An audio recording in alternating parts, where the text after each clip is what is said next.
تېره شپه مو د ملا تر اذانه پورې سخته ډېره ډوډۍ وخوړه. وروره د پیشلمي د وخت خلاصېدل او د سهار اذان توپیر سره لري. رښتیا وای وروره، موږ خو هر وخت همداسې د سهار تر اذانه پورې خوراک کوو. خدای مه کړه روژه مو نه وي خوړلې. راځه له امام صاحب څخه د سهار د اذان او د پیشلمي د وخت په اړه پوښتنه وکړو. راځه چې ورشو.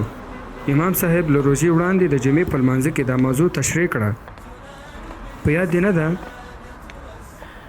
وننزل من القرآن ما هو شفاء ورحمة للمؤمنين ولا يزيد الظالمين إلا خسارا.